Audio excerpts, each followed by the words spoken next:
The fluorescent lights hummed overhead in Conference Room B at Meridian Tech Solutions' Chicago office. Sarah Mitchell stood at the head of the polished oak table, her laptop casting a blue glow on her face as she clicked through the quarterly performance slides. Outside, November rain streaked the floor-to-ceiling windows, turning the city skyline into an impressionist painting. "As you can see," Sarah said, her voice steady despite the knot in her stomach, "our team exceeded targets by 23% this quarter. Client retention is at an all-time high of 94%, and we've received commendations from 3 major accounts, including Tetroid Industries." She watched her colleagues nod appreciatively. Jake from Analytics gave her a subtle thumbs up, while Emma from Customer Success smiled warmly. But Sarah's peripheral vision caught what she'd been dreading. Brad Coleman, their department manager, leaning back in his chair with that familiar smirk playing at his lips. "Great," Brad said, his voice dripping with false enthusiasm. He stood up, straightening his navy suit jacket. "Really stellar work, Sarah. I mean," he paused for effect, his grin widening, "at least this time you didn't completely screw everything up like last quarter's Henderson account." The room fell silent. Sarah felt heat rise to her cheeks as a few uncomfortable chuckles emerged from the newer team members. Jake's face darkened, and Emma looked down at her notepad. That was resolved within 24 hours, and the client increased their contract by 40%. Sarah said quietly, Sure. Brad waved dismissively. "After I had to step in and clean up your mess. But hey, baby steps, right? Maybe by next year you'll be able to handle a presentation without needing training wheels." Sarah's fingers tightened on the presenter remote, but her expression remained neutral, a skill she'd perfected over the past 18 months. "Thank you for the feedback, Brad. Moving on to next quarter's projections." "Actually, we're done here," Brad interrupted, checking his Rolex. "I've got a real meeting to attend. The grown-ups are discussing the Peterson merger."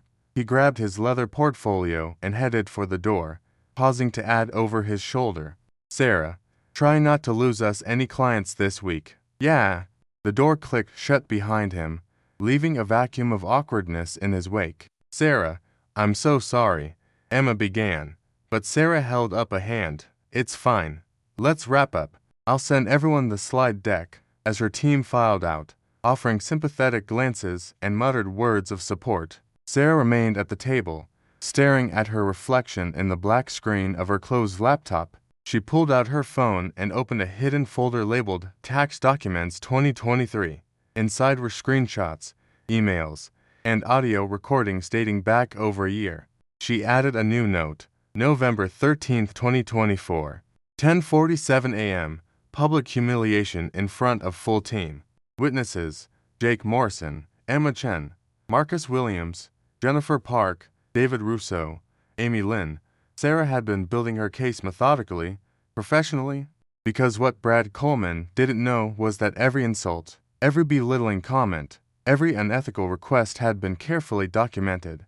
And while he sat in his corner office, believing his position made him untouchable, Sarah had been learning something valuable from her MBA night classes: the importance of evidence, process, and patience. The rain intensified against the windows as Sarah packed up her laptop. She caught her reflection again, this time noting the determined set of her jaw. Brad thought she was weak because she didn't fight back in the moment. He mistook her silence for submission. He was about to learn how wrong he was. Chapter 2. The evidence. Sarah's apartment in Lincoln Park was her sanctuary, a small but meticulously organized one-bedroom where every item had its place. That Tuesday evening, she sat cross-legged on her living room floor, surrounded by printed emails, her laptop open to multiple tabs, and a legal pad filled with her neat handwriting. Her cat, Murphy, weaved between the papers, and Sarah absently scratched behind his ears while reviewing her documentation. The timeline was damning. March 15, 2024. Email from Brad asking her to adjust the quarterly numbers to make the department look better. Subject line, quick favor, delete after reading. April 22, 2024. Team meeting where Brad blamed her for a project delay caused by his failure to approve resources. Audio recorded on her phone. Illinois was a two-party consent state for recordings, but the employee handbook stated all meetings could be recorded for quality and training purposes. June 3, 2024. Brad's email response to her request for professional development funding. Maybe focus on doing your current job correctly before trying to level up. Just a thought. August 19, 2024. The worst one. An email sent at 11:47 p.m. after what must have been several drinks at the company summer party. Sarah, you're lucky you're decent looking because your work sure ain't carrying you. Better hope HR doesn't start judging on performance alone. BTW. Wear that blue dress more often. She had immediately forwarded that one to her personal email, along with the 37 others that ranged from inappropriate to potentially illegal. Her phone buzzed. Jake Morrison. Hey, she answered. Sarah, I'm sorry about yesterday. That was completely out of line. A bunch of us are willing to go to HR if you want to file a complaint. Sarah smiled slightly. Thanks, Jake. I appreciate that. Can I ask you something? Anything. Would you be willing to write down what happened yesterday? Just a factual account, dated and signed. There was a pause. You're building a case, aren't you? I've been building it for over a year. Good. Jake's voice was firm. I'll have it to you by tomorrow morning. And Sarah, Emma, Marcus, and Jennifer already said they'd do the same if you need it. After hanging up, Sarah turned back to her laptop. She discovered something interesting. While preparing for her information systems class, deleted emails weren't immediately purged from the company server. They sat in a recovery folder for 90 days. And Brad, despite his MBA from Wharton and his 15 years of experience, apparently didn't know this. She pulled up the server archives she had legitimate access to for her work. There were 14 emails Brad thought he'd deleted, including one to his golf buddy in sales that read, "The girl in my team, Sarah, keeps thinking she deserves recognition. It's actually hilarious. I give her just enough hope to keep her productive, but remind her who's really in charge. Management 101. Brother." Sarah took a screenshot, adding it to her folder. She then opened a new document and began typing. Subject: formal complaint of workplace harassment and hostile work environment to Human Resources Department. Date: November 14, 2024. She wrote with the precision of someone who'd spent months preparing for this moment. Each incident was dated, documented, and corroborated. She cited specific violations of the company handbook, Illinois state law, and federal employment regulations. She attached 43 pieces of evidence, organized chronologically and categorized by type of violation. At 11:34 p.m., she hit send. Then she opened her textbook for tomorrow's supply chain management exam. If Brad had taught her anything, it was that emotional reactions were less powerful than methodical preparation. And Sarah Mitchell was nothing if not prepared. Murphy jumped onto her lap, purring loudly. Outside, Chicago glittered in the darkness, unaware that in a small apartment in Lincoln Park, a junior manager had just lit a fuse that would explode through the 20th floor of Meridian Tech Solutions. Sarah's phone lit up with a notification. Email received by HR. Ticket hashtag HR-22 for -11 for 7 created. You will be contacted within 24 hours. She closed her laptop, set her alarm for 5:30 a.m., and went to bed. Tomorrow would be interesting. Chapter 3. The Reckoning. The call came at 9:15 a.m. Wednesday morning. Sarah, this is Patricia Williams from Human Resources. Are you available to meet this afternoon? We've reviewed your complaint and need to discuss this matter urgently. Sarah glanced at Brad's office. He was on a conference call, gesticulating wildly at his monitor. I can be there at 2 p.m.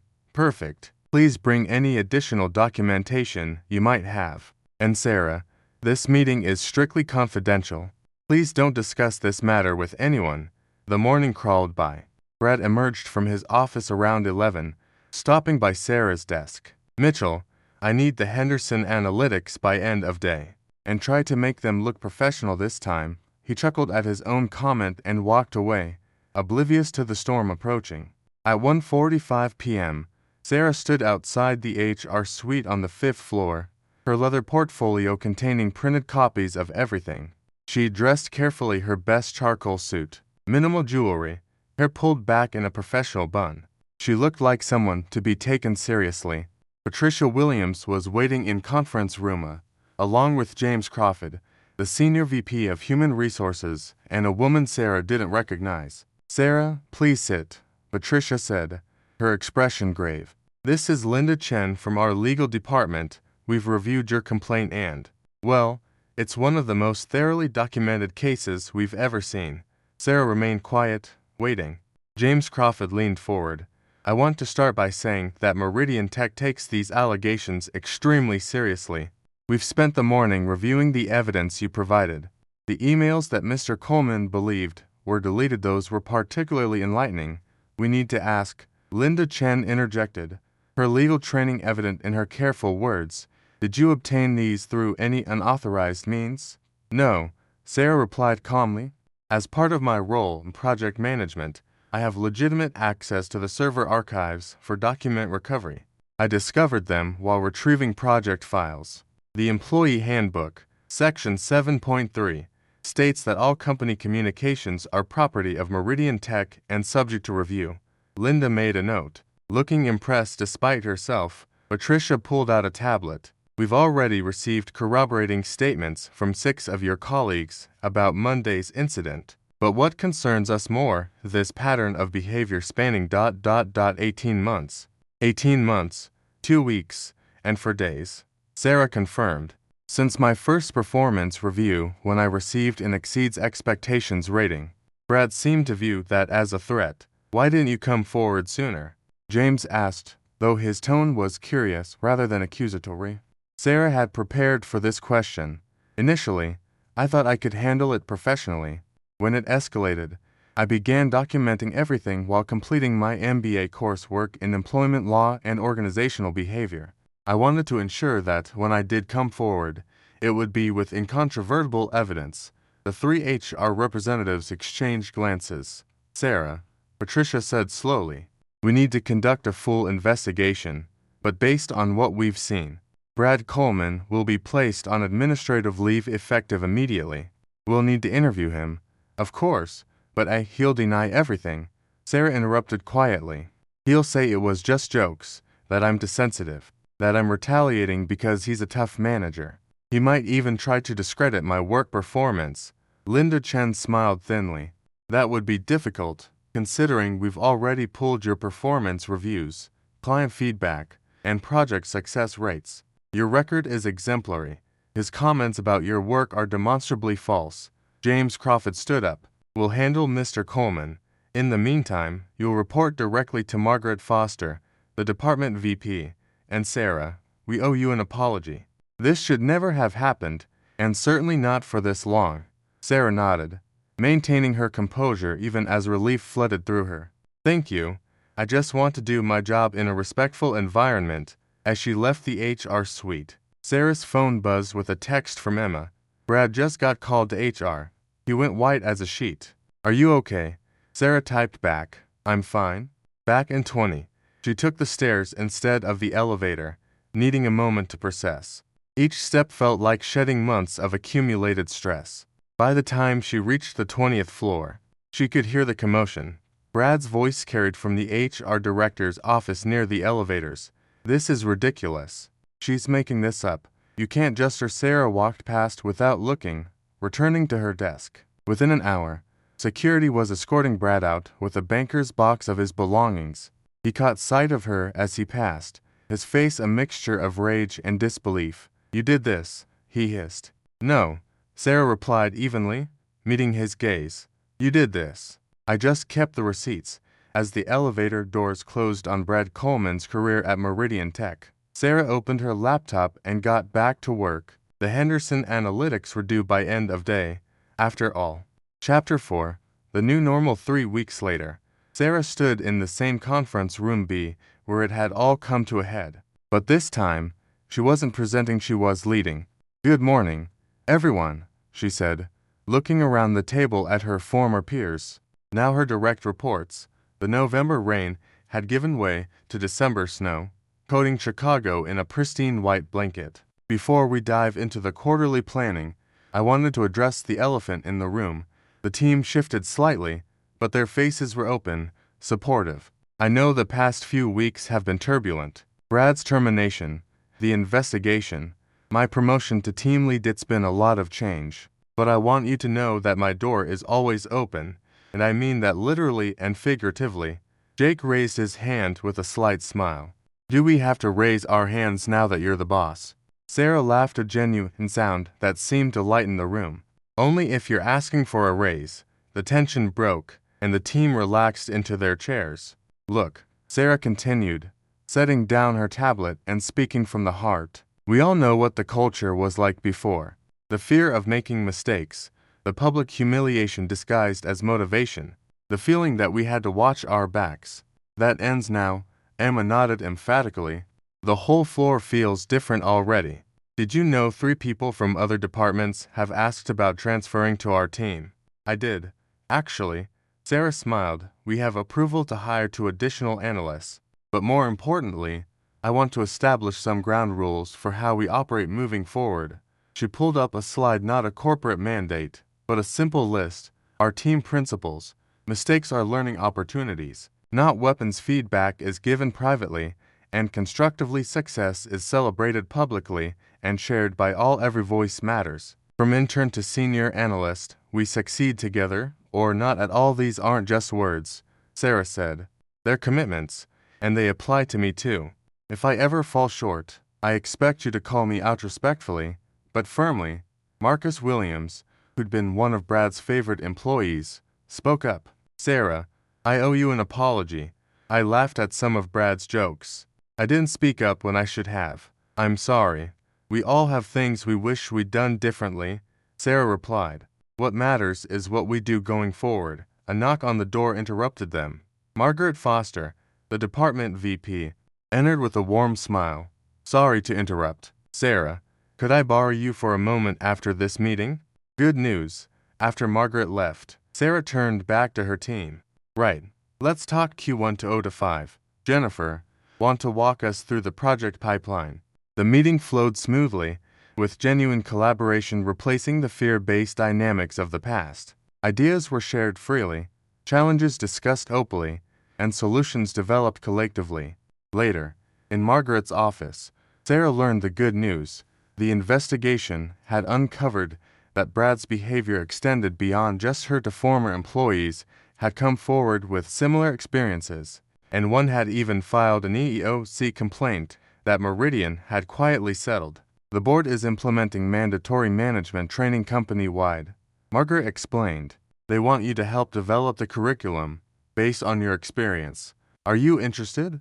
Sarah thought about all the Monday meetings, all the swallowed insults, all the nights she'd wanted to quit but didn't. Yes, absolutely yes. That evening, Sarah sat in her apartment, Murphy purring on her lap, reviewing her first day's worth of emails as team lead. Her phone buzzed, a LinkedIn notification. Brad Coleman had updated his status to seeking new opportunities. She closed the app without reading further. Brad Coleman was no longer her concern. Outside her window, Chicago sparkled in the winter night. Sarah pulled out her MBA textbook. Final exams were next week, and team lead or not, she had studying to do. But first, she opened her laptop and deleted the folder labeled Tax Documents 2023. She didn't need it anymore. The city lights blurred slightly as tears of relief, of vindication, of pure release finally came. For 18 months, she'd held them back, maintained her composure, played the long game. Now, in the privacy of her home, she could finally let go. Tomorrow, she'd be back in Conference Room B, leading with empathy, building the kind of workplace culture that brought out the best in people rather than the worst. She'd prove that strength wasn't about tearing others down, it was about lifting them up. Her phone lit up with a text from her sister in Seattle. Saw your promotion on LinkedIn. Mom's telling everyone her daughter's a boss now. So proud of you, Sarah. You deserve this. Sarah smiled, wiping her eyes.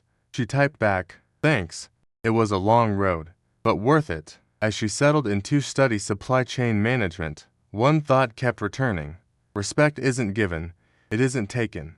It's earned through patience, preparation, and the courage to stand up when it counts. Brad Coleman had taught her that lesson, though not in the way he'd intended. And Sarah Mitchell, She was just getting started. 6 months had passed since that snowy December morning when Sarah Mitchell became team lead.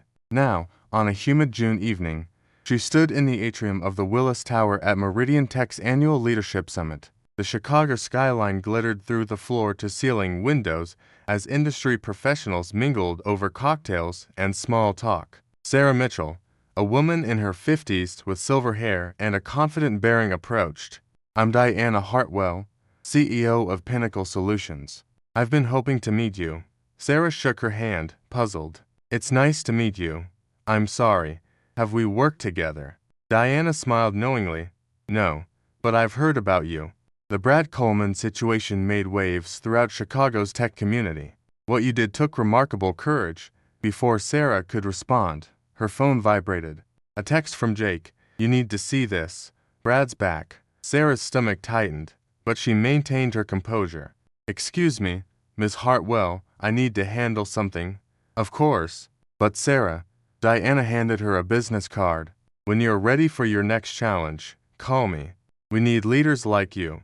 Sarah made her way through the crowd, finding Jake near the registration table. He showed her his phone, a LinkedIn post from Brad Coleman announcing his new role as VP of Sales at Vertex Dynamics, a Meridian competitor. "That's not all," Jake said quietly. "Look at the comments." Sarah scrolled down. Mixed among the congratulations were several cryptic messages. "Interesting hire. Hope Vertex did their due diligence. Brad's management style finally catching up. Good luck, Vertex." Some people fail upward. Others just fail. "Time will tell." "Let me guess," a familiar voice said behind them. Brad spinning his termination as a mutual decision to pursue new opportunities. Sarah turned to find Emma Chen, now Senior Customer Success Manager, holding two glasses of wine. She handed one to Sarah. "Something like that." Sarah replied. "How did you know?" Emma smiled grimly. "Because Rebecca Martinez just joined our team from Vertex. She said Brad lasted exactly 3 weeks there before 2 employees filed complaints. He's already on a performance improvement plan." Jake shook his head. "Some people never learn." "No," Sarah said thoughtfully. "But systems do. That's what matters." Later, that evening, Sarah found herself on the observation deck, needing a moment away from the networking buzz. The city sprawled below, lights twinkling like earthbound stars. She thought about the past 6 months, how her team had become the highest performing unit in the company, how their retention rate was now 100%, how they just landed the Morrison Industries account worth $3.2 million annually. "Hiding from your fin club." Margaret Foster joined her at the railing, looking amused. "I've had 4 executives ask me if you're available for poaching." "I'm happy where I am," Sarah said honestly. "I know. That's why I'm here." Margaret turned to face her directly. "The board approved the new position we discussed, Director of Leadership Development and Culture. It's yours if you want it." Sarah blinked. That's a senior director role. I've only been team lead for 6 months, and in those 6 months, you've transformed not just your team, but influenced the entire organization. The management training program you developed. Employee satisfaction is up 34% company-wide. Harassment complaints are down 78%. 3 other departments have adopted your team principles." Sarah looked back out at the city, overwhelmed. "What about my team?" "Jake Morrison is ready to step up. You've developed him well. And you wouldn't be leaving them, you'd be helping create a company where every team operates like yours. Can I think about it?" "Of course. But Sarah, this isn't charity or compensation for what you went through. You've earned this." As Margaret walked away, Sarah's phone rang. An unknown number with a Seattle area code. "Hello, Ms. Mitchell. This is producer Corinne Walsh from CNBC. We're doing a segment on workplace culture transformation in tech, and your name keeps coming up. Would you be interested in sharing your story?" Sarah almost laughed at the irony. 18 months ago, she'd been invisible, dismissed, belittled. Now, "I appreciate the interest, but I'll have to decline. The story ain't about me, it's about what happens when organizations commit to real change." After ending the call, Sarah made her way back to the summit. She found her team clustered near the bar, animatedly discussing their latest project win. Marcus saw her first and waved her over. "Sarah, We were just telling Jennifer's girlfriend about the time you made Brad document his own incompetence in that project review. That's not exactly how it happened, Sarah protested, but she was smiling. Close enough, Emma chimed in. Remember his face when you asked him to explain his resource allocation decisions with actual data. They laughed together, not the uncomfortable laughter that once filled conference room B, but genuine joy shared among colleagues who'd become friends. As the evening wound down, Sarah made her decision about the director role. She thought about Diana Hartwell's card in her pocket, about the media requests she'd been fielding, about the speaking invitation from the Society for Human Resource Management. But mostly, she thought about a young analyst who just joined Marcus's team, quiet, competent, but with that familiar look of someone trying to shrink into the background. The same look Sarah had worn for 18 months. The next morning, Sarah knocked on Margaret's door. I'll take the position, she said, on one condition. I want to establish a mentorship program pairing senior leaders with employees who show potential but might be overlooked. Call it the Silent Strength Initiative. Margaret smiled. I had a feeling you'd say yes, and I love the program idea. When can you start? How about now? As Sarah returned to her desk to draft the announcement email to her team, she noticed a new LinkedIn notification. Brad Coleman had viewed her profile. She almost clicked on it, then stopped. Some chapters, once closed, didn't need reopening. Instead, she opened a new document and began typing. Subject, a new chapter, and thank you, dear team. 6 months ago, we started a journey together. Outside her window, Chicago hummed with its usual energy, millions of stories unfolding in parallel. Struggles and triumphs playing out in offices and conference rooms across the city. Sarah Mitchell had been just one voice in that chorus, silenced for too long, but never truly silent. Now, she was helping others find their voices too. And that ripple effect, it was just beginning.